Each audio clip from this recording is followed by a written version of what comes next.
భారతీయుడు అవకాశం ఎలా వచ్చింది మీకు? అదేమో వచ్చిందండి, మా అదృష్టం. ఎలా వచ్చింది? ఎవరు అప్రోచ్ అయ్యారు మిమ్మల్ని? మీరే అప్రోచ్ అయ్యారా ఏంటి? యాక్చువల్లీ శంకర్ గారు నన్ను ఊర్మిళ చేసే క్యారెక్టర్కి ఫస్ట్ అప్రోచ్ చేశారు. ఓకే. తర్వాత ఊర్మిళని అప్పుడే కరెక్ట్గా నన్ను అప్రోచ్ చేసిన ఆ రోజే రంగీలా పిక్చర్స్ బయట వచ్చినాయి. సో ఊర్మిళ సెలెక్ట్ అయింది, నాకు ఈ రోల్ ఇచ్చారు. నాకేంటి ఏ రోల్ అయినా కమల్ హాసన్ గారితో చేయాలని ఒక అవకాశం వస్తే, శంకర్ గారు అప్పుడు ఆల్రెడీ పెద్ద హిట్ డైరెక్టర్, అండ్ నేను ఎవ్రీడే ప్రతిరోజు ఆ రెహమాన్ సాంగ్స్ వింటూ అలా ఉన్న ఆ టైంలో వచ్చింది. రత్నం గారు వచ్చి మాట్లాడారు. సో రత్నం గారు అంటే బంగారమైన ఒకరు, మాట్లాడితే మనం ఎప్పుడు వద్దనము. థ్యాంక్ యూ అండి, చాలా థ్యాంక్ యూ అవకాశానికి అని వెళ్ళిపోయి అక్కడ సెట్లో చూస్తే వీళ్ళు ముగ్గురు మాత్రం కాదు, అందరూ జీనియస్లు. జీవా గారు కెమెరా, తోటాధరణి ఆర్ట్, రెహమాన్ గారు మ్యూజిక్, అంటే ఎవ్రీబడి. ఒకవైపు కమల్ ప్లస్ కమల్, ఇంకోవైపు సుకన్య అది అంతా రబ్బర్ మేకప్ వేసుకొని వస్తుంది. So many things, it's a learning experience.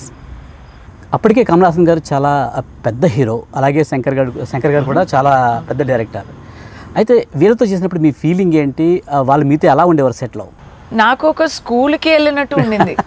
Every day it was like going to school and learning again. నేను మంచి స్టూడెంట్ కదా, సో బాగానే చేశాను. ఇంటెలిజెంట్ స్టూడెంట్ కూడా. అడిగేవారా డౌట్స్ అని అడిగేవారా కమల్ హాసన్ గారు? ఆయన నాకు చాలా నేర్పించేవారు కూడా.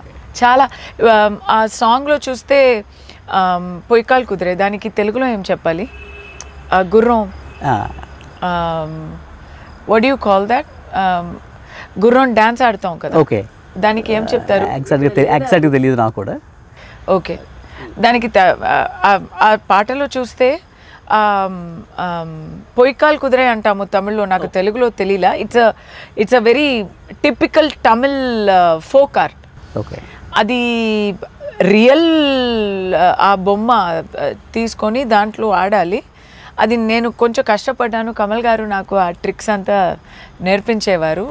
సేమ్ ఆ టైప్లో షేవింగ్ ఒక సీక్వెన్స్ వస్తుంది, బట్ ఆయనకేమో rubber makeup. So rubber makeup మీద ఎలా చేయాలి అది నేర్పించారు. చిన్న చిన్న విషయాలు నేర్పించేవారు. శంకర్ గారు ఇంకో amazing. Every little detail he used to, they adapted me like a kid of, I was the kid of the set. So and Jeeva garu చాలా స్ట్రిక్ట్ మాస్టర్. ఒక షాట్లో ఫస్ట్ షాట్ నేను లేస్తాను అంటే చాలా ప్లెసెంట్గా లేవాలి, బట్ కింద ఒక 2 kV పెట్టున్నారు. నాకు చాలా హెయిర్ ఎప్పుడు లాంగ్ హెయిరే కదా, అది అప్పుడు కూడా సొంత హెయిరే, అది కాలుతుంది.